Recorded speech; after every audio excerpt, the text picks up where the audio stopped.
சாமி தரிசனத்துக்கு முன்னாடியே நிறைய நண்பர்களின் தரிசனங்கள் கிடச்சிச்சு. திருப்பதிக்கு நாங்கள் நடந்து போகலான்னு பிளான் பண்ணோம். அலிப்பரி ரூட் தான்.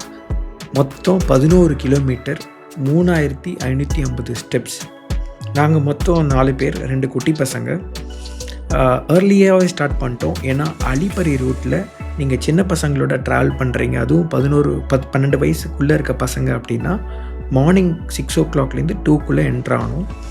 எங்களுக்கு இன்ஃபார்ம் தரிசனம்னு ஒன்று இருக்குது. அதாவது நீங்கள் கை குழந்தையோட போகும் பொழுது நீங்கள் சாமியை ஃப்ரீ தரிசனம் பண்ணலாம். அதுக்கு உங்கள் குழந்தையோட பர்த் சர்டிஃபிகேட் ப்ளஸ் உங்களோட ஆதார் டீட்டெயில்ஸ், பேரண்ட்ஸோட ஆதார் டீட்டெயில்ஸ் இருந்தால் போதும். சுப்ரபாதம்னு ஒரு என்ட்ரன்ஸ் இருக்குது. அங்கே மதியானம் 12 மணிலேருந்து 6 மணி வரைக்கும் அலோவ் பண்ணுவாங்க. போகிற வழி சூப்பரான பாதை. ஃபஸ்ட்டு கொஞ்சம் ஸ்டெப்ஸ் மட்டும் கொஞ்சம் கஷ்டமாக இருக்கும். அதுக்கப்புறம் ஈஸியாக நம்மளால் ஏற முடியும்.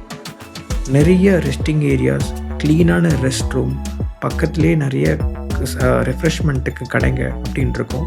தண்ணி கேரி பண்ணுன்ற நீடே இல்லை. கிட்டத்தட்ட ஒரு 20 மினிட்ஸ்க்கு ஒன்ஸு வாட்டர் மட்டும் க்ளீன் வாட்டர் டேப்பில் ப்ரொவைட் பண்ணுறாங்க. அது ஒரு நல்ல விஷயம். அதை பார்த்துமே ரொம்ப க்ளீனாக இருந்தது.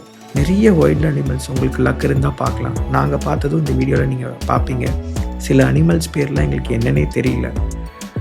பர்டிகுலராக இங்கே கிளியர் கட்டாக போட்டிருக்காங்க போர்ட்ஸில், எந்த அனிமலுக்கும் ஃபீட் பண்ணக்கூடாது அப்படின்னு. பட் சில நண்பர்கள் அங்கே விற்கிற மாங்காய் இல்லை பிஸ்கெட் அந்த மாதிரி வாங்கி கொடுக்குறாங்க.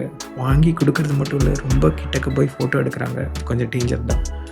அதே மாதிரி ஹனுமான் கோயில்கிட்ட உங்களுக்கு ஃப்ரீயாக மோர் கொடுக்குறாங்க தேவஸ்தானமே. முடிஞ்சால் அதையும் யூஸ் பண்ணிக்கோங்க. இந்த ட்ரிப்போட ஒரு ஃபுல் வீடியோ எங்கள் சேனலில் இருக்குது. உங்களுக்கு ஒரு வேளை டைம் இருந்தால் பாருங்கள். அலிப்பரி ரூட்டில் வரும்பொழுது திவ்ய தரிசனத்துக்கான டோக்கன் கொடுக்கறதில்ல. அதாவது ஸ்பெஷல் டோக்கன் எதுவுமே கொடுக்கறதில்ல. ஸ்ரீவாரி மட்டு அப்படின்ற ரூட்டில் நீங்கள் நடந்து போனீங்கன்னா மட்டும்தான் கொடுக்குறாங்க. ஸோ இந்த ரூட்டில் நீங்கள் நடந்து வந்தாலும் முன்னாடியே ஸ்பெஷல் தரிசனத்துக்கான டிக்கெட் எடுத்துருக்கணும். இல்லாட்டி ஃப்ரீ காமன் தரிசனம் ரொம்ப நேரம் வெயிட் பண்ணி தான் சாமியை பார்க்குற மாதிரி இருக்கும். ஸோ அதை நீங்கள் நல்லா தெரிஞ்சுருக்கணும். நாங்கள் எந்த தைரியத்தில் நடந்து போகிறோம் அப்படின்னா, எங்களுக்கு இன்ஃபென்ட் பாப்பா 1 வயசுக்குள்ளே இருக்க பாப்பா இருக்கிறதுனால எங்களுக்கு கண்டிப்பாக அந்த ஃப்ரீ கிடைக்கும் அப்படின்ட்டு. இந்த ரூட்டில் வரும்பொழுது ஒரே ஒரு பெனிஃபிட் தான். அது என்ன அப்படின்னா, அவங்க லக்கேஜ் ஃபெசிலிட்டிஸ் அவங்களே கேரி பண்ணிட்டு கொடுத்துருவாங்க. எங்களுக்கு மொத்தமாக 5 மணி நேரம் ஆச்சு. நீங்கள் நல்லா நடக்கிறவங்களா இருந்தால் ஒரு 4 hours நடந்துடலாம். கொஞ்சம் வயசானவங்களாக இருந்தால் ஒரு 6 மணி நேரத்துலேருந்து 7 மணி நேரம் ஆகும். திருப்பதி நடந்து போகணுன்னு நினைக்கிற நண்பர்களே இந்த வீடியோ ஷேர் பண்ணுங்கள்.